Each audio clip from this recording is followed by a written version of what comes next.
لله نحمده ونصلي على رسوله الكريم أما بعد فأعوذ بالله من الشيطان الرجيم بسم الله الرحمن الرحيم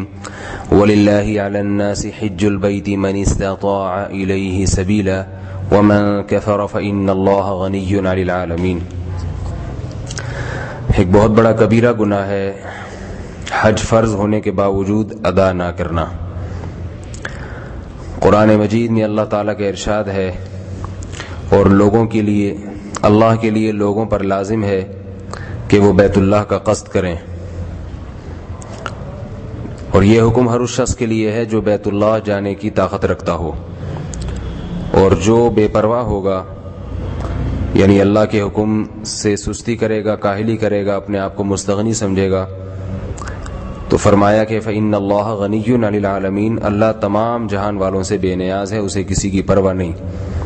وہ تمہارا محتاج نہیں ہے کہ تم آؤ اور اس کے گھر کی زیارت کرو۔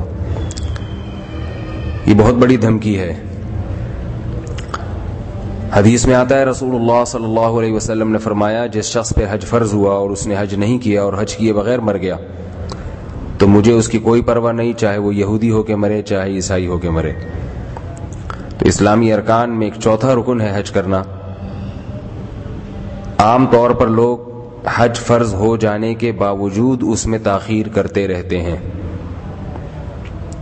تو لہذا پہلے میں یہ مسئلہ بیان کروں گا کہ حج فرض ہوتا کب ہے۔ تو یاد رکھیے، یہ بہت اچھی طرح سے مسئلہ سمجھیے کہ جس شخص کے پاس پوری زندگی میں کسی بھی وقت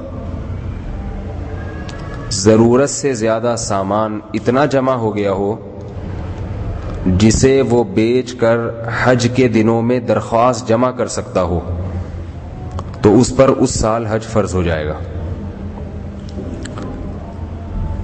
یعنی حج کی درخواستیں، وہ جس ملک میں بھی ہے، جب بھی حج کی درخواستیں جا رہی تھیں، حج کے لیے اپلیکیشنز جمع کی جا رہی تھیں، اور اس کے پاس ضرورت سے زیادہ اتنا سامان تھا کہ وہ بیچ کر اپلیکیشن جمع کر سکتا تھا اور حج کے پیسے جمع کروا سکتا تھا، چاہے پرائیویٹ چاہے گورنمنٹ کے تھرو، تو اس پر اس سال حج فرض ہو گیا۔ ضرورت سے زیادہ کا مطلب یہ ہے کہ وہ چیز جو پورے سال میں استعمال میں نہیں آ رہی۔ مثال کے طور پر آپ کے پاس دو گاڑیاں ہیں، ایک گاڑی استعمال میں ہے اور ایک گاڑی پورے سال کھڑی رہتی ہے، نہ کرائے پر چل رہی ہے اور نہ آپ خود استعمال کر رہے ہیں۔ یا کوئی اضافی پلاٹ ہے آپ کے پاس جس پہ نہ گھر بنا رہے ہیں، نہ خود رہ رہے ہیں، نہ کرائے پر دے رہے ہیں، تو وہ بھی ضرورت سے زائد میں شمار ہوگا۔ اسی طرح چار چیزیں اور ہیں، وہ بھی اگر کسی کے پاس بہت زیادہ مقدار میں جمع ہو جائیں، اور مقدار کا مطلب اتنی کوانٹٹی کہ وہ بیچ کے حج کر سکتا ہو، تو بھی اس پہ حج فرض ہو جائے گا۔ وہ چار چیزیں وہی ہیں جو زکوٰۃ میں ہیں: سونا، چاندی اور مال تجارت اور کیش رقم۔ تو تجارتی مال ہو، بزنس ہو، یا سونا ہو یعنی گولڈ یا چاندی ہو، یا کیش رقم کسی کے پاس اتنی ہو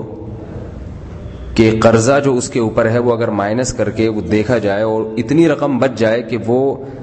حج کے دنوں میں درخواست جمع کر سکتا ہے، تو اس پر بھی اس سال حج فرض ہو جائے گا۔ عام طور پہ لوگ کہتے ہیں کہ یہ پلاٹ ہم نے بچے کے لیے رکھا ہوا ہے، جہیز کے لیے، یہ ہم نے فلاں تعلیم کے لیے رکھا ہے، یہ فلاں کے لیے رکھا ہے، یہ فلاں کے لیے رکھا ہے۔ تو بات یہ ہے کہ جب یہ ساری ضرورتیں ہیں تو حج سب سے بڑھ کر ضرورت ہے، اس لیے حج میں تاخیر نہیں کرنی چاہیے۔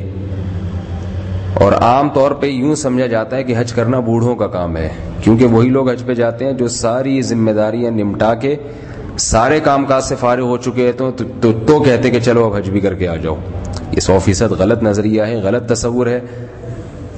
آپ کو حج کو تمام ضرورتوں پر مقدم رکھنا چاہیے، تو اس لیے کہ اللہ کا فرض ہے، اللہ نے حکم دیا ہے جلدی کرو،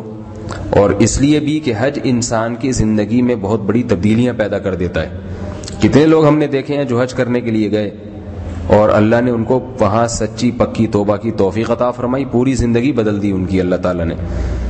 حدیث میں آتا ہے رسول اللہ صلی اللہ علیہ وسلم نے فرمایا کہ اللہ فرماتے ہیں کہ حج مبرور مقبول کی جزا میرے ہاں سوائے جنت کے کچھ بھی نہیں ہے، اور حج کر کے انسان گناہوں سے ایسا پاک ہو جاتا ہے جیسے ماں کے نے آج ہی اس کو جنا ہو، کوئی گناہ نہیں رہتا اس کی زندگی میں، توبہ کی توفیق مل جاتی ہے اکثر لوگوں کو، تو یہ جوانی میں توبہ کی توفیق مل جائے گی تو آئندہ زندگی اچھی گزرے گی اور آئندہ زندگی شریعت پہ گزرے گی. اس لیے جلد سے جلد اس کی کوشش کرنی چاہیے. اسلام کا ایک رکن ہے، ستون ہے، اس میں بلا ضرورت تاخیر نہیں کرنی چاہیے. اللہ تعالیٰ سمجھنے کی، عمل کی توفیق عطا فرمائے.